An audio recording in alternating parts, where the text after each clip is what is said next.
Hello everyone and welcome.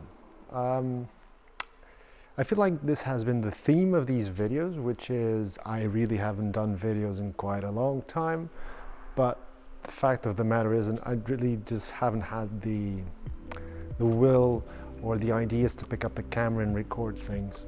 I really haven't been driving this car all that much as well, and that brings me on to why we are here today. So I decided to record this little video because it might, if someone gets inspired by this and does exactly the same as I'm doing right now, that's a win for me.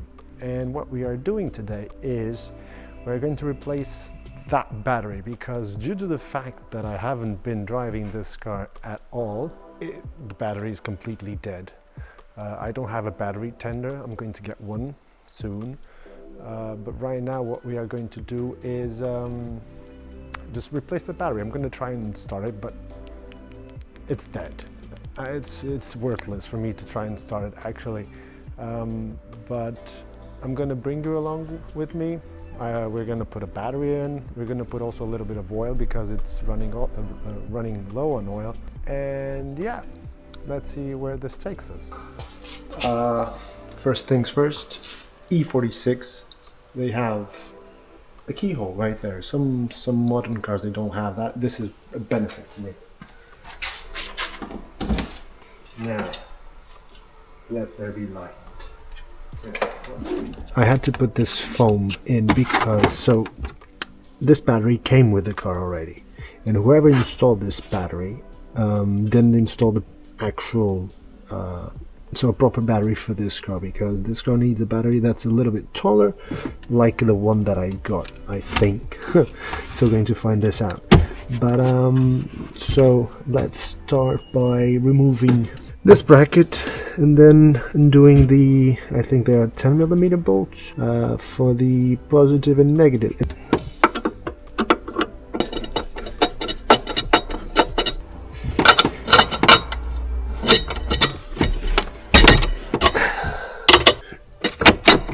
Now this bracket, this foam thingy,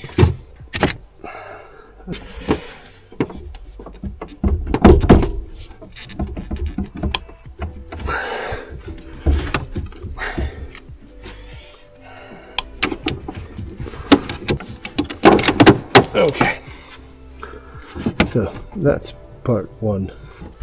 Now let's remove this puppy. Nice. Okay. As you can tell here, there's a bit of rust. So this tray, this black tray right here, it's rusting a bit. This is quite typical on e46s. So I'll get this replaced soon. So I was able to get this out. This is like a kill switch. It's not a switch, it's a little thing that just spins, and then the battery is off. But what I'm going to do is I'm going to install it here, and I'm going to place this battery back inside. Also, as you can tell, this is ever so slightly taller, so I think the issue that I was having with needing that foam, I think that's going to be solved, which is very nice. Okay, now this is the most sort of tricky part, because I don't want to get anything tangled in here. Okay, let's just remove this puppy in here, so nothing's gonna happen, hopefully. Oh jeez, I think I broke it. I think I did something I shouldn't have.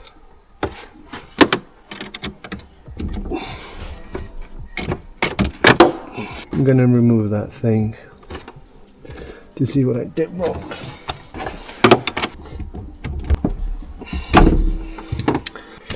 we're going to install it the regular old way.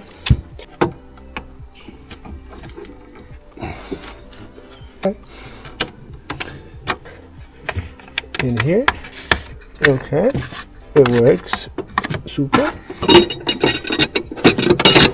Yeah, that is really happy. Okay, okay. Now for the final piece. Now all that's left to do is see if it will start, and probably it will start. I still need to put some oil in, but it's got enough oil. I'm gonna put oil before I drive it. It's probably not going to happen today, but you'll see it in this video. But let's see if it starts. Well, the alarm works.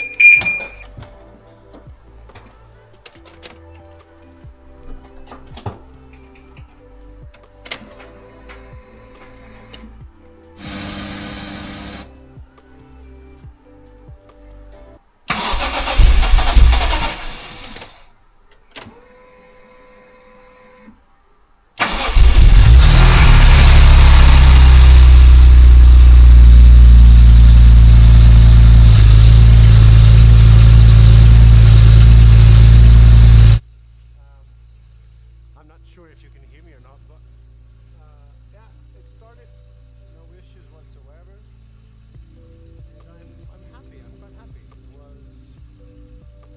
was easy, and I'm going to tell you a little bit more about this car in the rest of the video.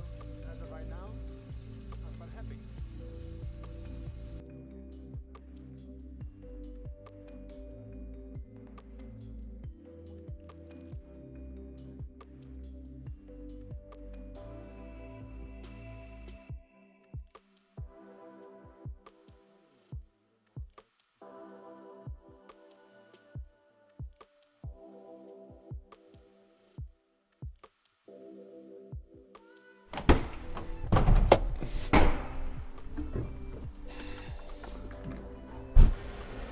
Drink, my beloved engine. While you're at it, why don't you tell me, if you have an S54, if it drinks a little bit of oil?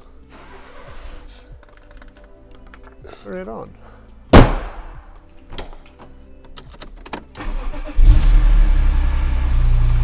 And we have liftoff. That's nice. Now I gotta move all these cars. This is one of the reasons why I don't drive this car as much also. But still a pain in. And this is a 3-liter V6, which is quite a rare engine, at least in this country. It does pull nicely, it's got 240 horsepower. Okay.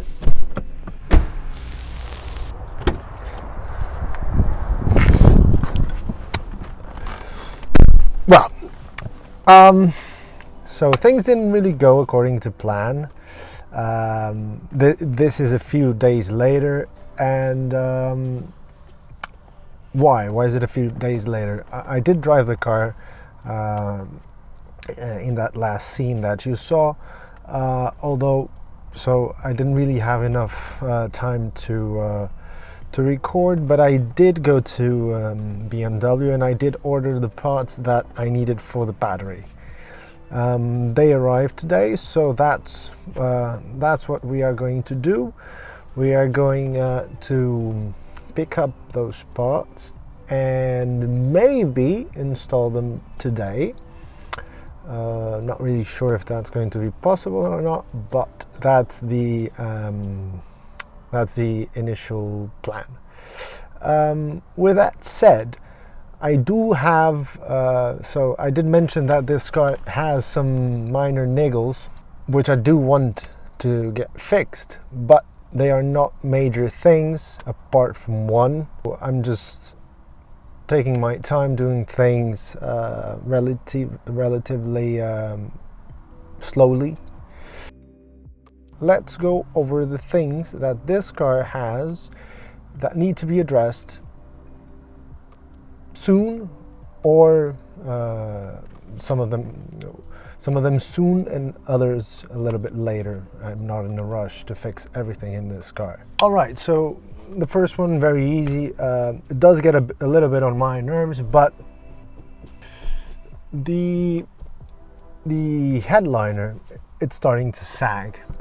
Hopefully you can see it, but it does have a bit of sag right here. It's typical. All e46s get this at some point in time. I was thinking about going with the Alcantara headliner, but that's extra work.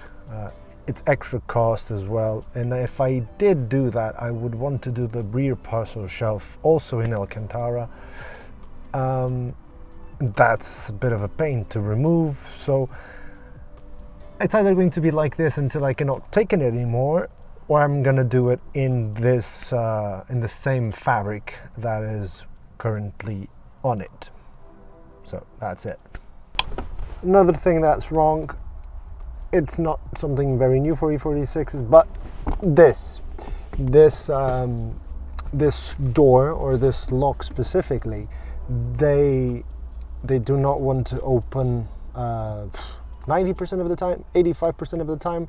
So most of the times I have to do this. So they don't want to open with the remote or with this button right here. Let me try it. Okay. So, and that's the funny thing, because when it does work the first time, then it works all of the following times. But if I leave it for like a week or something, it stops working. But that's something that I also want to get fixed eventually. Another thing that's wrong, also with the interior, this pillar, which you can't see, and this one, they are beginning to sag as well. Again, typical e46, all of them do this. And this car doesn't spend much time under the sun. It spends most of its time inside a garage, so it just happens. Easy fix, just gotta purchase 2 C pillars from BMW. I think they're still available. Or when I do this liner, I can get the same person to fix this. But that's another issue. Another little issue that I do not like very much, but it's not that big of a deal, to be honest, is this door handle. So you can see here it's bubbling. Here there's missing some paint. I don't think that this was painted by a previous owner, but I do actually like how it looks. So if I do get this redone, I'll either do it in carbon fiber or in exactly this finish, or a finish more close to the OEM steering wheel. Now, here, the rear wheels, they do have, so I put on new brakes. I put on Brembo's 6-pot at the front. I did have D2 Racing 8-pots. They worked okay, well actually, but to replace pads it was quite troublesome. And also, I mean, it's a sort of cheap Chinese brand. I decided I wanted to go with something a bit better. I asked one supplier if the Brembos that I ended up installing, if they would clear my my wheels, because I do have CSL OEM CSL rims, and they said yes, they do clear the wheels. And I said, ooh, fine, let's go, let's move forward. I ordered everything. My friend and mechanic, he installed the brakes for me, and when he was putting on the wheels, he said, you're gonna need spacers. So it turns out the 19-inch rims that come for the M3, they do fit. The 19 CSL OEM rims, they do not fit without spacers. I had to put 10mm spacers. I'm sorry if there's a little bit of wind. And being the nutcase that I am, I put at the front and also at the back. Issue: I wanted to run square. I didn't want any differences from the stance, the OEM stance issue. My car is a pre-LCI, so they have this little lip on the inside, and now my 10mm spaces make it so that my tires, they catch on the fenders, on the inside of the fenders. It's very slight, it's very minimal, the rubbing that I'm getting, but I do not want it like this. So I'm looking at options, maybe doing a very small fender roll, because as far as I can see, it only rubs on this side, on the right side, not on the left side. But nonetheless, I will possibly do some very minor fender roll, or just cut them on the inside, because for example I think LCIs, but for sure the CSL model, they don't have this ledge right here, the slip. They are completely flat right here, like Porsche, I think.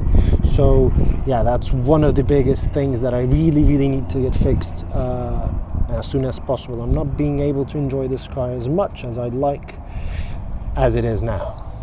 Another issue, as you can see here, this is purely cosmetic. It doesn't do anything bad for the car, it just looks bad.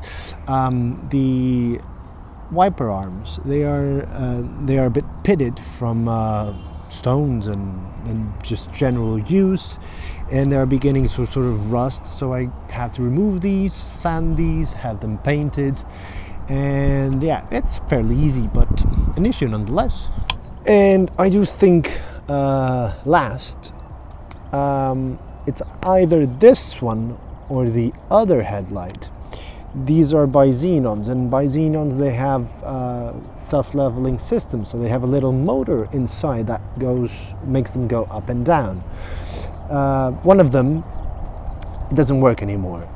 It's it's a relatively cheap thing to do, but it does require you to remove this headlight. Luckily it's not baked, you just have to remove it. But then you got to disassemble the thing. You also have to disassemble this trim piece, which is a bit of a pain. But overall, it's it's easy. But again, another thing that's wrong with this car. And I'm back. So these are the things that this car has wrong, as far as I can remember right now. If I remember something else, because I'm positive that there probably is something else wrong with this car. Not that it has many issues, because it doesn't. It just has little shenanigans, things here and there that make it not 100% perfect, but still very good nonetheless. With that said, we will go now to BMW to get the parts for the battery and hopefully install it today. So let's go, let's come along with me.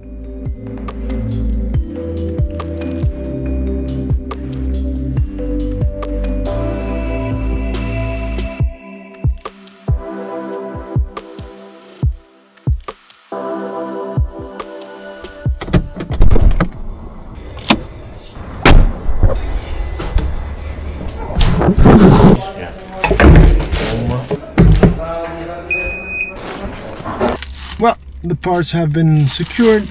It took a while, but now we have these. So only thing left is to install them.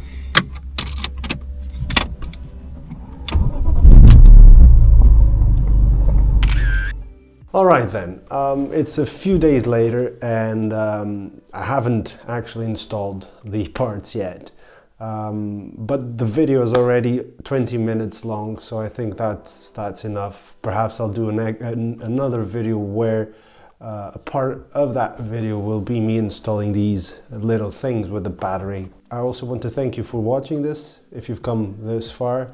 I'm trying to do videos that are easier to record, so not as orchestrated, to see if I can get some momentum going with new videos that people might actually enjoy and learn something or help them out some way. I don't know, but I'm trying to do.